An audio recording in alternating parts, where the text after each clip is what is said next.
Our story this week is The Little Engine That Could by Watty Piper. This is a classic book. It has been read and enjoyed for a long time. It is appealing because it has a theme and characters that everyone can identify with.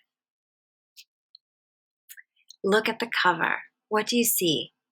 I see a train engine with a smiling face.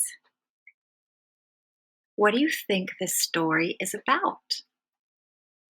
What makes you think that? Friends, I'm going to take you on a picture walk now.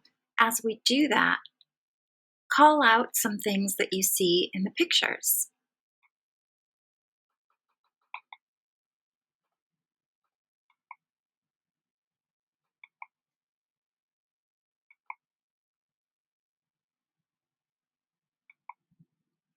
Eyes watching our pictures. What do you see?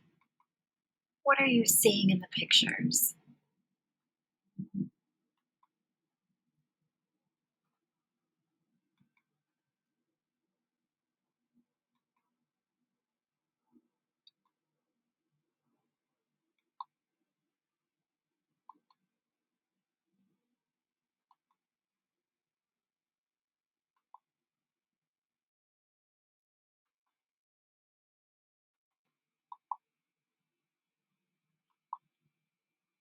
Thank you for going on a picture walk with me. So as we read our story for the first time, I want you to think about our question this week. What kind of work do trains do? The Little Engine That Could by Watty Piper. Chug, chug, chug, puff, puff, puff, ding dong, ding dong. The little train rumbled over the tracks. She was a happy little train, for she had such... The Little Engine That Could by Watty Piper. Chug, chug, chug, puff, puff, puff, ding dong, ding dong. The little train rumbled over the tracks. She was a happy little train, for she had such a jolly load to carry. Her cars were filled full of good things for boys and girls. There were toy animals, giraffes with long necks, teddy bears with almost no necks at all, and even a baby elephant. Then there were dolls, dolls with blue eyes and yellow curls, dolls with brown eyes and bobbed heads, and the funniest little toy clown you ever saw. And there were cars full of toy engines, airplanes, tops, jackknives, picture puzzles, books, and every kind of thing boys or girls could want. But that was not all. Some of the cars were filled with all sorts of good things for boys and girls to eat. Big golden oranges, red-cheeked apples, bottles of creamy milk for their breakfasts, fresh spinach for their dinners, peppermint drops, and lollipops for after-meal treats. The little train was carrying all these wonderful things to the good little boys and girls on the other side of the mountain. She puffed along merrily. Then all of a sudden, she stopped with a jerk. She simply could not go another inch. She tried and she tried, but her wheels would not turn.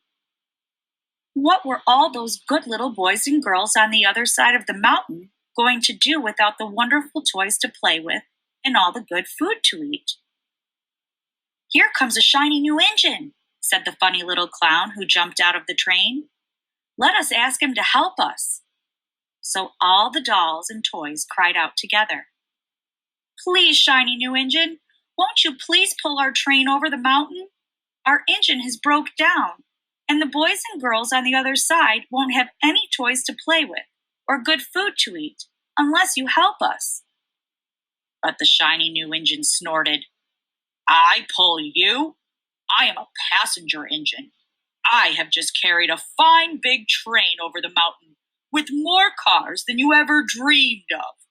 My train had sleeping cars with comfortable berths, a dining car where waiters bring whatever hungry people want to eat, and parlor cars in which people sit in soft armchairs and look out of a big plate glass window. I pull the likes of you? Indeed not. And off he steamed to the roundhouse, where Injuns live when they are not busy. How sad the little train and all the dolls and toys felt. Then the little clown called out, "The passenger engine is not the only one in the world. Here is another engine coming. A great, big, strong one. Let us ask him to help us." The little toy clown waved his flag, and the big, strong engine came to a stop. "Please, oh please, big engine," cried all the dolls and toys together. "Won't you please pull our train over the mountain? Our engine has broken down, and the good little boys and girls on the other side won't have any toys to play with or good food to eat unless you help us." But the big, strong engine bellowed, "I am a freight engine. I have just pulled a big train loaded with big machines over the mountain. These machines print books and newspapers for grown-ups to read. I am a very important engine indeed. I won't pull the likes of you." And the freight train engine puffed off indignantly to the roundhouse. The little train and all the dolls and toys were very sad. "Cheer up," cried the little toy clown. "The freight engine is not the only one in the world. Here comes another. He looks very old and tired, but our train is so little, perhaps he can help us." So the little toy clown waved his flag, and the dingy, rusty old engine stopped. "Please, kind engine," cried all the dolls and toys together, "won't you please pull our train over the mountain? Our engine has broken down, and the boys and girls on the other side won't have any toys to play with or good food to eat unless you help us." But the rusty old engine sighed. "I am so tired. I must rest my weary wheels. I cannot pull even so little a train as yours over the mountain. I cannot, I cannot, I cannot." And off he rumbled to the roundhouse, chugging, "I cannot, I cannot, I cannot." Then indeed, the little train was very, very sad, and the dolls and toys were ready to cry. But the little clown called out, "Here is another engine, a little blue engine, a very little one. Maybe she will help us." A very little engine came chugging merrily along. When she saw the toy clown's flag, she stopped quickly. "What is the matter, my friends?" she asked kindly. "Oh, little blue engine," cried the dolls and toys, "will you pull us over the mountain? Our engine has broken down, and the good boys and girls on the other side won't have any toys to play with or good food to eat unless you help us. Please, please help us, little blue engine." "I'm not very big," said the little blue engine. "They use me only for switching trains in the yard. I have never been over the mountain." "But we must get over the mountain before the children awake," said the dolls and toys. The very little engine looked up and saw the tears in the doll's eyes, and she thought of the good little boys and girls on the other side of the mountain who would not have any toys or good food unless she helped. Then she said, "I think I can, I think I can, I think I can." And she hitched herself to the little train. She tugged and pulled and tugged, and slowly, slowly, slowly, they started off. The toy clown jumped aboard, and all the dolls and the toy animals began to smile and cheer. Puff, puff, chug, chug, went the little engine. "I think I can, I think I can, I think I can, I think I can. I think I can, I think I can, I think I can, I think I can." Up, up, up. Faster and faster and faster, and faster the little engine climbed, until at last they reached the top of the mountain. Down in the valley lay the city. "Hooray! Hooray!" cried the funny little clown and all the dolls and toys.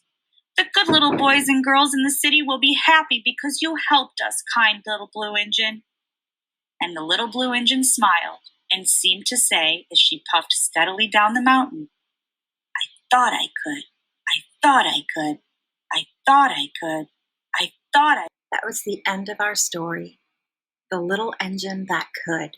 Thank you for being such a great listener today. Press pause here and use this page to retell the story in your own words.